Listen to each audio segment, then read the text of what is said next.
NIA लगातार कार्रवाई कर रही है पीएफआई के संगठनों पर। इससे पहले भी देखें हम तो लगातार इस पर प्रतिबंध लगा हुआ है, लेकिन इसके बाद भी लगातार संगठन सक्रिय नजर आ रहा है, कार्रवाई की जा रही है। क्या कुछ अपडेट सामने निकल कर आ रहा है? क्या अब तक किसी को पकड़ा गया है? देखिए, अभी तक ये साफ नहीं हो पाया है कि कितने लोगों को डिटेक्ट किया गया है, डिटेन किया गया है। लेकिन अगर बात करें तो 5 राज्यों के 12 ठिकानों पे एनआईए की छापेमारी सुबह 5 बजे से ही चल रही है, जिसमें उत्तर प्रदेश, दिल्ली, राजस्थान और राजस्थान के अलावा अगर बात करें तो महाराष्ट्र और मध्य प्रदेश की भी बात की जा रही है। मध्य प्रदेश का अभी साफ नहीं हो पाया है, लेकिन तमिलनाडु की भी बात की जा रही है कि तमिलनाडु में भी छापेमारी चल रही है। और उत्तर प्रदेश की बात करें तो उत्तर प्रदेश में राजधानी लखनऊ में भी मदेगंज स्थित जो है वहां पे एक ही मोहल्ले के 3 मकान में छापेमारी की जा रही है। सुबह 5 बजे से ही पैरा मिलिट्री फोर्स के साथ एनआईए की टीम वहां पे छापेमारी कर रही है। मुंबई में भी छापेमारी चल रही है। मुंबई में 11/7 का जो आरोपी था, ट्रेन ब्लास्ट का जो आरोपी था, बाद में वो सबूतों के अभाव में छूट गया था, उस एक्यूज के घर पे भी छापेमारी चल रही है। हालांकि ये बताया जा रहा है कि वो अपने घर को दरवाजा नहीं खोल रहा है,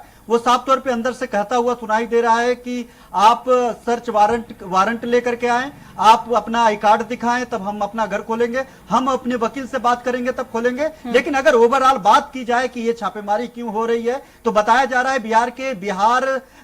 बिहार राज्य के बिहार शरीफ थाना के अंतर्गत एक मुकदमा दर्ज हुआ था। इसके पहले एक वहां पे मुकदमा इस बात दर्ज किया गया था कि कुछ आतंकवादी गतिविधियां वहां पे ट्रेनिंग संचालित कर रही हैं, गतिविधियां चल रही हैं जो देश के तोड़ने का काम चल रही है। उसके बाद उस मामले को बिहार शरीफ के एक थाने में दर्ज किया जाता है। मुकदमा दर्ज करने के बाद इस मामले को एनआईए को ट्रांसफर कर दिया जाता है।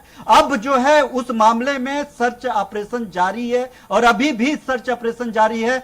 देश के 5 राज्यों में 12 ठिकानों पे सर्च ऑपरेशन जारी है। जी प्रियंका। बिल्कुल पवन, और जैसा कि आपने बताया कि लगातार देश विरोधी यहाँ पर उनको संगठन को कहीं ना कहीं ट्रेनिंग दी जा रही है। इससे पहले भी हमने देखा है, और इनके बड़े अगर हम नेताओं की बात करें तो उन्हें जेल में भी भेज दिया गया है, लेकिन इसके बाद भी एक बार फिर से सक्रिय नजर आ रहे हैं। हालांकि इससे पहले भी कार्रवाई की गई है, लेकिन लगातार इनकी सक्रियता बढ़ती जा रही है। और अब तक जिस तरीके से यहाँ पर कार्रवाई की जा रही है, और लखनऊ की बात करें जिन ठिकानों पर अभी कार्रवाई की गई है, क्या कुछ साक्ष्य अब तक जुटा पाई है टीम? देखिए, ये पहली बार नहीं है जब एनआईए पीएफआई के ठिकानों पे छापेमारी कर रही है। इसके पहले दर्जनों बार इस तरीके की कार्रवाइयां हुई हैं। राजधानी लखनऊ में कार्रवाइयां हुई हैं, बाराबंकी, सीतापुर, बहराइच, हरदोई में छापेमारी चल रही है। उत्तर प्रदेश की बात करें, दिल्ली एनसीआर जो नोएडा क्षेत्र होता है, दिल्ली एनसीआर के क्षेत्र में भी छापेमारी चल रही है। अगर अभी भी बात करें तो सर्च ऑपरेशन जारी है एनआईए की, और अभी प्रेस रिलीज या फिर इस तरीके से मीडिया में कोई आधिकारिक बयान नहीं दर्ज हो पाया है जिससे ये साफ पता चल पाए कि अभी तक क्या उनका कितनी लीड मिल चुकी है, कितना नहीं। हालांकि अगर बात करें तो 3 मकान ऐसे हैं मदेगंज थाना स्थित जो राजधानी लखनऊ के पौष इलाके में पाया जाता है। ग्रामीण क्षेत्र का एक एरिया है जहां पे पहले भी कई बार कार्रवाई की जा चुकी है, कई बार वहां पे सर्च ऑपरेशन चलाया जा चुका है। वहां पे सुबह 5 बजे से ही एनआईए छापेमारी कर रही है, वहां पे सर्च ऑपरेशन जारी किया हुआ है। और अगर लखनऊ की बात करें तो पीएफआई का एक बड़ा संगठन यहां पे काम कर रहा था। हालांकि अब तो वर्तमान में भारत सरकार ने इस संगठन पे पूरी तरीके से बैन लगा दिया है। उसके बावजूद लोग अंदरूनी तौर पे इस जो चरमपंथी संगठन था उस चरमपंथी संगठन के लिए काम कर रहे थे, बाहर जाकर के ट्रेनिंग ले रहे थे, केरल जैसे जगहों पे जाकर ट्रेनिंग ले करके यहाँ पे ऐसे अराजकता फैलाने के बाबत काम कर रहे थे। तो ऐसे में उत्तर प्रदेश काफी इस मामले में भी जो नेपाल बॉर्डर के क्षेत्र है, जैसे बहराइच है, बहराइच बाराबंकी का जो क्षेत्र है, गुंडा बहराइच बाराबंकी का जो नेपाल से सटे हुए क्षेत्र हैं, उन क्षेत्रों पे भी काफी फले फूले थे ये लोग। बाद में कार्रवाइयां करके इन लोगों को पकड़ा गया, जेल भेजा गया। कई लोगों को गिरफ्तारी पहले हो चुकी है जिनसे पूछताछ अभी भी जारी है। उन्हीं लोगों के इनपुट के बाद से इस तरीके की कार्रवाइयां लगातार जारी हुई हैं। लेकिन बिहार शरीफ में बाकायदा वहां पे कैंप बना करके ट्रेनिंग चल रहा था और उस ट्रेनिंग के जरिए लोगों को जोड़ने की कोशिश की जा रही थी। और अब उसी एंगल के तहत बताया जा रहा है कि जिस तरीके से सोर्सेज बता रहे हैं कि उन्हीं के इनपुट के बाद इन 5 राज्यों के 12 ठिकानों पे छापेमारी चल रही है। और उत्तर प्रदेश में जब एक बार सीएनआरसी का जब उत्तर प्रदेश की अगर बात करें, जब लखनऊ में सीएनआरसी का एक बार प्रोटेस्ट चल रहा था, ऐसे में तमाम लोग आए और ट्रकों से भर करके ईंट पत्थर लेकर के आए थे। और उस ईंट पत्थर और आगजनी में तमाम जो सरकारी सामान थे, सरकारी जो गाड़ियां थी, और प्राइवेट, बहुत सारे प्राइवेट सामान सरकारी सामान के साथ साथ थी, उनको जला दिया था, नष्ट कर दिया था। पत्थरबाजी में कई लोग घायल हुए थे। उस दरमियान यहाँ पे आगजनी हो गई थी, पूरी तरीके से कर्फ्यू में तब्दील हो गया था। बाद में सरकार ने स्ट्रिक्टली कदम उठाते हुए उन लोगों का पोस्टर जारी किया था और पोस्टर जारी करके उन पे कार्रवाई करने की बात हुई थी। मामला सुप्रीम कोर्ट में गया, मामला बेहद गंभीर रहा। उसमें पता चला था पीएफआई का हाथ था, प्रियंका। उसके बाद जब पीएफआई का हाथ उसमें सामने आया तो जांच हुआ, तो उसमें कई लोगों की गिरफ्तारियां हुई, उन लोगों को घर कुर्क करने की भी कार्रवाइयां की बात की जाने लगी। बाद में वो मामला सुप्रीम कोर्ट चला गया। लेकिन अगर बात करें यहाँ पे पीएफआई, बिल्कुल घनश्याम, कितने दिनों से ये संगठन यहाँ पर ट्रेनिंग दे रहा था और जो ट्रेनिंग के लिए सामान की जरूरत पड़ रही थी वो कहां से आखिर उन्हें उपलब्ध हो पा रहा था? कोई जानकारी निकल कर आई सामने?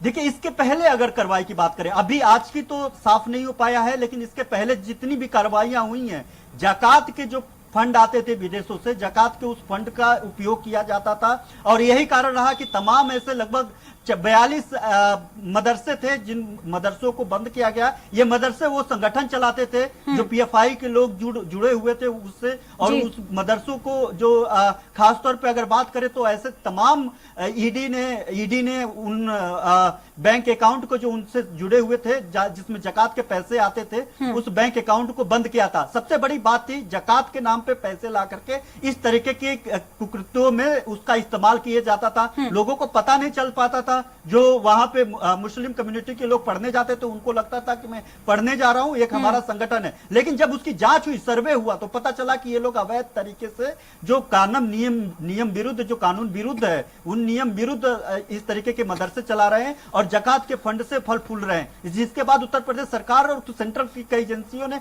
कार्रवाइयां करके बंद की और सीज की, आज भी सीज है। तो ऐसे में देखा जाए कि इनकी जो फंडिंग होती है वो विदेशों से लेकर के भारत के भी ऐसे तमाम लोग होते हैं जो इसमें उनका चरमपंथी संगठनों में उनका जुड़ाव होता है, उनका विश्वास होता है। ऐसे लोग ऐसे इस तरीके की फंडिंग कर रहे थे और इस पे कार्रवाइयां कर रहे थे। तो जाहिर बात है कि आज भी जिस तरीके से कार्रवाइयां की जा रही हैं, इसमें भी बिना इनपुट के इतना लंबी कार्रवाई नहीं होती है। और लगातार 5-6 राज्यों के साथ साथ जो है एक एक राज्यों में 5-5, 6-6 ठिकानों पे जिस तरीके की छापेमारी चल रही है, तो जाहिर बात है कि उनको इनपुट मिला होगा और उसी इनपुट के अनुसार जो है अब कार्रवाइयां की जा रही है। हालांकि कई जगह विरोध भी देखने के लिए मिला है। जिस तरीके से घनश्याम, ठीक है घनश्याम, पूरी ऐसे खबर पर आप नजर बनाए रखिए। दोबारा आपसे अपडेट लेंगे इस खबर पर।